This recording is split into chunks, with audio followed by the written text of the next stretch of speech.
بسم اللہ الرحمن الرحیم۔ السلام علیکم ورحمۃ اللہ وبرکاتہ۔ حافظ ابن عساکر رحمۃ اللہ علیہ نے آپ کا نسب نامہ اس طرح بیان فرمایا ہے: سلیمان بن داؤد بن عیشیٰ بن عبید بن عابر بن سلمون بن نحشون بن امی نازب بن ارم بن حسرون بن فارس بن یہودا بن یعقوب بن اسحاق بن ابراہیم علیہم السلام۔ اللہ تعالیٰ نے حضرت سلیمان علیہ السلام کو حضرت داؤد علیہ السلام کا بادشاہت و حکمت نیز نبوت میں جانشین مقرر فرمایا اور اپنے فضل و کرم سے مزید عنایات کیں۔ ارشاد باری تعالیٰ ہے: اور سلیمان داؤد کے قائم مقام ہوئے اور کہنے لگے کہ لوگوں، ہمیں اللہ کی طرف سے پرندوں کی بولی سکھائی گئی ہے اور ہر چیز عطا فرمائی گئی ہے، بے شک یہ اس کا صریح فضل ہے۔ یعنی حضرت سلیمان علیہ السلام نبوت اور بادشاہت میں حضرت داؤد علیہ السلام کے وارث تھے۔ آیا مبارکہ میں حضرت سلیمان علیہ السلام کو مالی وراثت ملنا مراد نہیں، کیونکہ حضرت داؤد علیہ السلام کے اور بیٹے بھی تھے، تو یہ ممکن نہیں کہ آپ ایک ہی بیٹے کو سارا مال دے دیں اور دوسروں کو محروم کر دیں۔ اس کے علاوہ متعدد صحابہ کرام رضوان اللہ علیہم اجمعین سے مروی ہے کہ رسول اللہ صلی اللہ علیہ وآلہ وسلم نے فرمایا: ہمارا یعنی انبیاء کا کوئی وارث نہیں ہوتا، ہم جو چھوڑیں وہ صدقہ ہے۔ ایک روایت میں یہ الفاظ ہیں: ہم انبیاء کی جماعت کا کوئی وارث نہیں ہوتا۔ چنانچہ انبیاء کرام کا مال ان کی وفات کے بعد غریبوں اور محتاجوں میں صدقہ کر دیا جاتا ہے۔ یہ ان کے قریبی رشتہ داروں کے لیے مخصوص نہیں ہوتا، کیونکہ ان کی نظر میں دنیا بالکل حقیر اور بے قدر ہے، جس طرح انہیں مبعوث کرنے والے یعنی اللہ تعالیٰ کی نظر میں یہ دنیا حقیر اور ذلیل ہے۔ حضرت سلیمان علیہ السلام نے فرمایا: لوگوں، ہمیں پرندوں کی بولی سکھائی گئی ہے، یعنی پرندے اپنی اپنی زبان میں جو باتیں کرتے ہیں آپ اسے سمجھ لیتے تھے۔ ہمیں سب کچھ دیا گیا ہے، یعنی اللہ تعالیٰ نے حضرت سلیمان علیہ السلام کو ہر وہ چیز دی جس کی ضرورت ملک پر حکومت کے دوران میں ممکن ہے، یعنی ہر قسم کا سامان، ہتھیار، لشکر و سپاہ، جنوں، انسانوں، پرندوں اور حیوانوں کی جماعتیں اور علم و عقل اور تمام مخلوقات کی باتوں کو سمجھنے اور اپنی بات سمجھانے کی طاقت وغیرہ۔ پھر فرمایا: بے شک یہ بالکل کھلا فضل الہی ہے۔ بے مثل ملک و حکومت کے مالک نبی اللہ تعالیٰ نے حضرت سلیمان علیہ السلام کو چرند پرند، جنوں اور انسانوں پر بے مثل حکمرانی عطا فرمائی۔ آپ ان سب کی بولی سمجھتے تھے اور اس نعمت ربانی پر خاص طور پر شکر گزار بھی تھے۔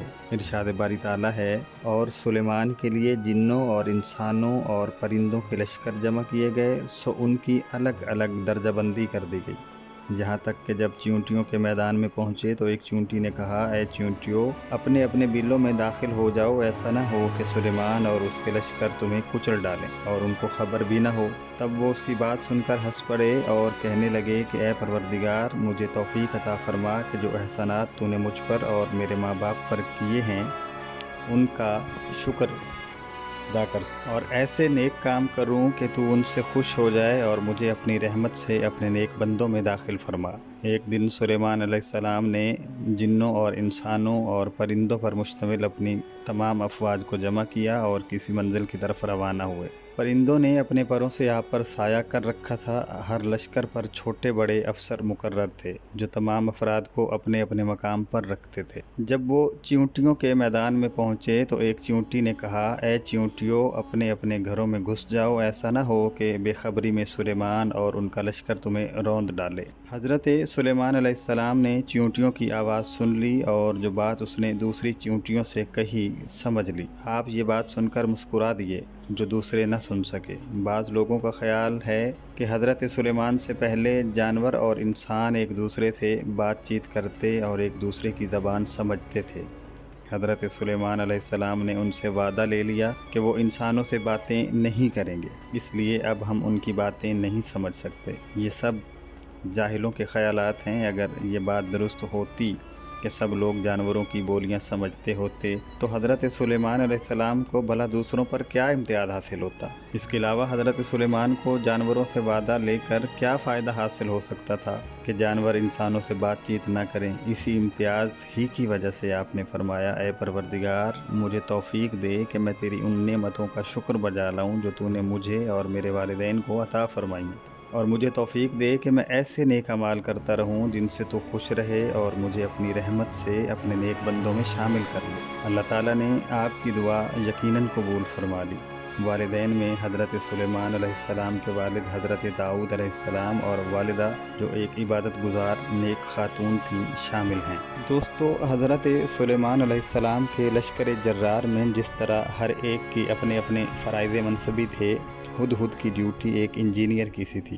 ایک روز ہدہد بوقت حاضری غیر حاضر ہوا تو حضرت سلیمان علیہ السلام سخت ناراض ہوئے، مگر ہدہد ایک ایسی خبر لایا جس سے اللہ کے نبی بے خبر تھے، لہذا اس کی غیر حاضری کا نہایت معقول عذر ہونے کی وجہ سے اس کا قصور قابل معافی تسلیم کر لیا گیا۔ دوستان ذی وقار، سورہ نمل میں اللہ تعالیٰ ارشاد فرماتے ہیں، انہوں نے پرندوں کا جائزہ لیا تو کہنے لگے، کیا سبب ہے کہ ہدہد نظر نہیں آتا؟ کیا کہیں غائب ہو گیا ہے؟ میں اسے سخت سزا دوں گا یا اسے ذبح کر ڈالوں گا، یا میرے سامنے اپنی بے قصوری کی دلیل صریح پیش کرے۔ ابھی تھوڑی ہی دیر ہوئی تھی کہ ہدہد موجود ہوا اور کہنے لگا کہ مجھے ایک ایسی چیز معلوم ہوئی ہے جس سے آپ بے خبر ہیں، اور میں آپ کے پاس شہر سبا سے ایک سچی خبر لے کر آیا ہوں۔ میں نے ایک عورت دیکھی کہ ان لوگوں پر بادشاہت کرتی ہے اور ہر چیز اسے میسر ہے، اور اس کا ایک بڑا تخت ہے۔ میں نے دیکھا کہ وہ اور اس کی قوم اللہ کو چھوڑ کر سورج کو سجدہ کرتے ہیں، اور شیطان نے ان کے اعمال انہیں آراستہ کر دکھائے ہیں اور ان کو سیدھے راستے سے روک رکھا ہے، بس وہ راستے پر نہیں آتے اور نہیں سمجھتے کہ اللہ کو کیوں نہ سجدہ کریں جو آسمانوں اور زمین میں چھپی چیزوں کو ظاہر کر دیتا ہے اور تمہارے پوشیدہ اور ظاہری اعمال کو جانتا ہے۔ اللہ کے سوا کوئی عبادت کے لائق نہیں، وہی عرش عظیم کا مالک ہے۔ سلیمان نے کہا، اچھا، ہم دیکھیں گے کہ تو نے سچ کہا ہے یا تو جھوٹا ہے۔ یہ میرا خط لے جا اور اسے ان کی طرف ڈال دے، پھر ان کے پاس سے لوٹ آ اور دیکھ کہ وہ کیا جواب دیتے ہیں۔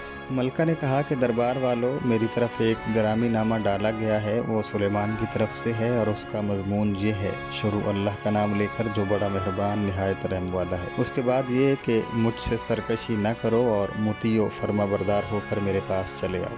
خط سنا کر کہنے لگی کہ اے اہل دربار، میرے اس معاملے میں مجھے مشورہ دو، جب تک کہ تم حاضر نہ ہو اور صلاح نہ دو میں کسی کام کا فیصلہ کرنے والی نہیں۔ وہ بولے کہ ہم بڑے زور آور اور سخت جنگجو ہیں، اور حکم آپ کے اختیار میں ہے، تو جو حکم دیجیے گا اس کے انجام پر نظر کر لیجیے گا۔ اس نے کہا کہ بادشاہ جب کسی شہر میں داخل ہوتے ہیں تو اسے تباہ کر دیتے ہیں اور وہاں کے عزت والوں کو ذلیل کر دیتے ہیں، اور اسی طرح یہ بھی کریں گے، اور میں ان کی طرف کچھ تحفہ بھیجتی ہوں اور دیکھتی ہوں کہ قاصد کیا جواب لاتے ہیں۔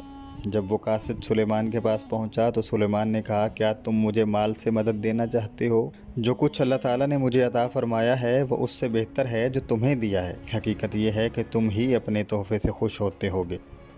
اس کے پاس واپس جاؤ، ہم ان پر ایسے لشکر سے حملہ کریں گے جس کے مقابلے میں ان کو طاقت نہ ہوگی، اور ان کو وہاں سے بے عزت کر کے نکال دیں گے اور وہ ذلیل ہوں گے۔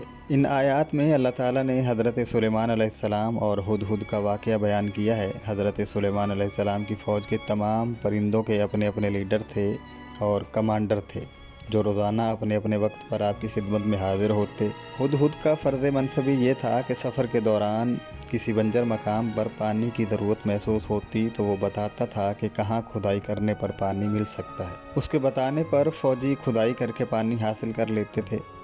ایک دن حضرت سلیمان علیہ السلام نے ہدہد کو حاضر ہونے کا حکم دیا تو معلوم ہوا کہ وہ اپنے مقام پر موجود نہیں۔ آپ نے فرمایا، کیا بات ہے؟ میں ہدہد کو نہیں دیکھتا۔ یا وہ واقعی غیر حاضر ہے، یقیناً میں اسے سخت سزا دوں گا یا اسے ذبح کر دوں گا۔ وہ میرے سامنے کوئی صریح دلیل بیان کرے۔ حضرت سلیمان علیہ السلام نے ہدہد کی بلا اطلاع غیر حاضری پر ناراضی کا اظہار فرماتے ہوئے اسے سخت سزا دینے یا ذبح کر دینے کا فیصلہ سنا دیا، اور کہا کہ اگر وہ اپنی غیر حاضری کا معقول عذر پیش کرے تو اس کی سزا ختم بھی ہو سکتی ہے۔ اتنی ہی دیر میں ہدہد حضرت سلیمان علیہ السلام کے دربار میں حاضر ہو گیا اور عرض کی، میں ایک ایسی چیز کی خبر لایا ہوں جس کا آپ کو علم نہیں۔ میں شہر سبا کی ایک سچی خبر لے کر آپ کے پاس آیا ہوں۔ میں نے دیکھا کہ ان پر بادشاہت ایک عورت کر رہی ہے جسے ہر چیز سے کچھ نہ کچھ دیا گیا ہے، اور اس کا ایک عظمت والا تخت بھی ہے۔ ہدہد نے حضرت سلیمان علیہ السلام کو ملکہ سبا کی سلطنت کے بارے میں بتایا۔ یہ سلطنت یمن میں تھی۔ دوستو، حضرت سلیمان علیہ السلام کے زمانے میں اس کی حکمران شاہی خاندان کی ایک عورت تھی، کیونکہ سابق بادشاہ کا کوئی بیٹا نہیں تھا جو بادشاہ بن سکتا۔ حضرت ابو ہریرہ رضی اللہ عنہ سے روایت ہے کہ جب نبی کریم صلی اللہ علیہ وآلہ وسلم کو ایران کی حکومت پر ایک عورت کے فائز ہونے کی خبر ملی تو آپ نے فرمایا، وہ قوم کبھی فلاح نہیں پائے گی جس نے عورت کو حکمران بنا لیا ہے۔ دوستان زیوہ ہدہد نے حضرت سلیمان علیہ السلام کو بتایا کہ اس کا تخت بھی بڑی عظمت والا ہے۔ اس کے تخت میں طرح طرح کے ہیرے، جواہرات اور موتی لگے ہوئے تھے، اور وہ سونے سے مزین تھا۔ پھر ہدہد نے بتایا کہ وہ اللہ کے ساتھ کفر کرنے والے لوگ ہیں، اللہ کو چھوڑ کر سورج کو پوجتے ہیں۔ شیطان نے انہیں اس اللہ سے دور کر دیا ہے جو آسمانوں اور زمین میں سے چھپی ہوئی اشیاء کو نکالتا ہے، اور وہ حسی اور معنوی تمام ظاہری اور پوشیدہ اشیاء سے خوب واقف ہے۔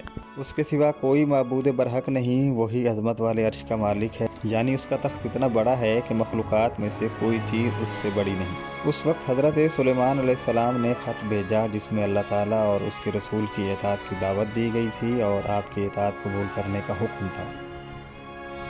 اسی لیے فرمایا، تم میرے سامنے سرکشی نہ کرو بلکہ میرے حکم کی تعمیل کرو اور مسلمان بن کر میرے پاس آ جاؤ۔ جب ہدہد نے حضرت سلیمان علیہ السلام کا خط بلقیس کو پہنچایا، اس نے پڑھا اور وزیروں مشیروں کو طلب کر لیا تاکہ اس خط کے بارے میں مشورہ کرے۔ اس نے انہیں صورتحال کی خبر دیتے ہوئے کہا، میری طرف ایک گرامی نامہ ڈالا گیا ہے، یعنی مجھے ایک خط بھیجا گیا ہے۔